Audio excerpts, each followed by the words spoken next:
What it is, guys, it's your Dino. We're back again for another review, so let's just get straight into it. This one's for Pumpkin Jack. Pumpkin Jack is an action-adventure indie game published by Thunderful Publishing, Beep Japan, Head Up, and developed by Nicolas Maisonnier. I probably said that wrong, I apologise. The release date for this game was back in February of this year, but this has been my backlog for a while, and I've been trying to get through them as quick as I can. So this game is an indie game, and it is available on Steam, PlayStation 4 and 5, the Switch and Xbox 8th gen and 9th gen. That's the Series S and X and the Xbox One, Xbox One S and One X.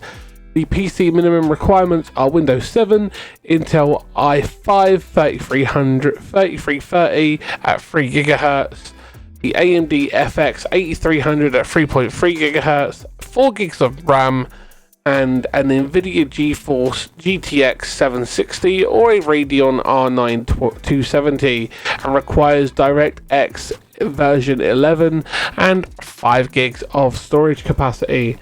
So this game is a adventure game where you play as Jack the Pumpkin King. And the cool thing about this game is that it has a very Halloween-y yet Christmassy vibe to it, because you can change up the appearance of Jack and make him look like Christmas. So you can play this as like a rendition of, say, Nightmare Before Christmas kind of thing.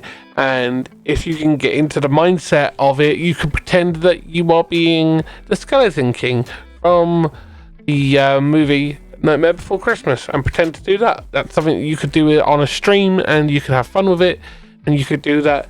So Pumpkin Jack is a spooky, scary 3D platformer in which you embody Jack, the mythical pumpkin lord, where you dive into an epic adventure through otherworldly landscapes and help the evil annihilate the good. So it's a twist in the play of the archetype of good versus evil, whereas it's evil versus good. So it's a nice little change in that archetype, and I feel that it does actually lend to a very fun experience in the gameplay. The game is set in a colourful setting where you travel through lurid landscapes and levels featuring a alluring atmosphere, each crafted with vibrant colour palettes and a high quality lighting effects.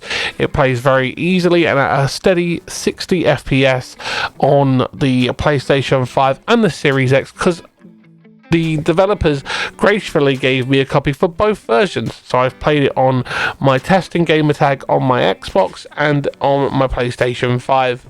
So I've had it for a while, I've played through it quite a bit, I've enjoyed the game, but basically I'm going to tell you all I can about this game without spoiling anything, because that's how I do. I don't do spoiler reviews, I do honest reviews, give you the honest lowdown on what I think of the game, what my experiences are, what it's about, in the quickest possible way that I can do so. And I try to also cover the accessibility as well and all the other features that the game has. Sadly, there are no accessibility features in this game that really do help all people with disabilities. It may be there on the PC version, but on the console versions there isn't any accessibility features other than the basic stuff you get nowadays, which is hard of hearing kind of thing and colorblind mode 9 times out of 10. But sadly this one doesn't have colorblind mode. It is just basic accessibility for hard of hearing, so you get subtitles and that's it. So the game has, in my opinion, not much in the way of accessibility, but it can be supported in remapping of controls on the Xbox using the Series Elite V2 controller. So that's a plus. It does support mapping controllers like that. And you can also use the 8-bit Do controllers for the Switch. There isn't a PlayStation 5 one, but you could use something like a Nacon for the PS4 version. I know that Scuff just recently released their controller with paddles and stuff on the back, but their controllers are very expensive. So I don't know, I haven't used one before, and if I got one, I'd review the crap out of it and let you guys know what I thought about that. Anyway, so in this game, it is kind of like they've tried to emulate the Soulsy type gameplay in the way you have to fight. It isn't a case of you can take a bunch of whacks and you'll survive, because your health is quite fragile. So you do have to rely on the ability to dodge and use timing, which is very in keeping with the Souls genre, where you have to know about the tempo of a battle and stuff like that. So they've done a really good job with that, and I do feel that they've had a lot of fun with this game, and they've done an amazing amount of work to create a very immersive and engaging story and gameplay.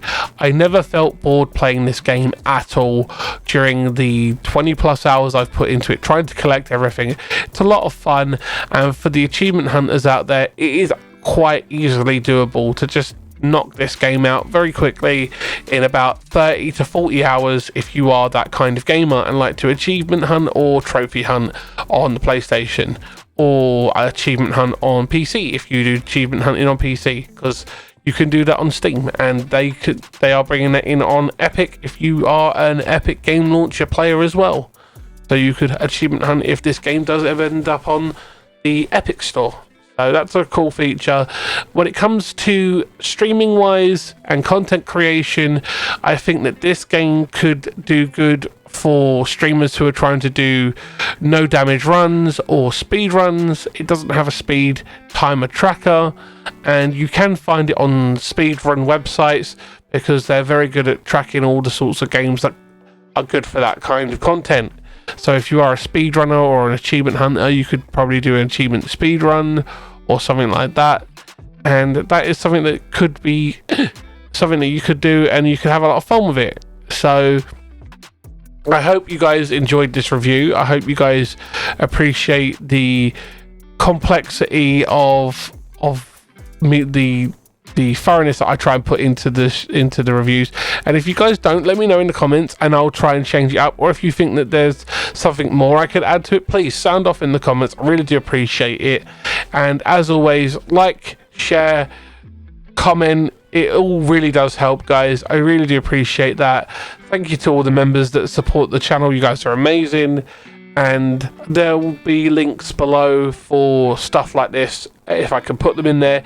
If they are Amazon links, I will try and Amazon affiliate them so it supports the channel. As always, guys, I do appreciate you checking out the video. And if you have played this, let me know. If you haven't played it, this is probably something I would recommend as picking up as one of those cheap games that you pick up during a sale when you can, or pick it up for Christmas as a surprise game for someone. I do feel like it has some quirky funness to it, especially in the collectibles that you can get on the game and the different outfits that you can get for the Pumpkin Lord. It's a lot of fun. It's very engaging. Hours of fun. So if you have an opinion, guys, let me know. If you don't like it, sound off in the comments. But as always, guys, remember, be safe, be well, have fun gaming, and I will see you in the next one.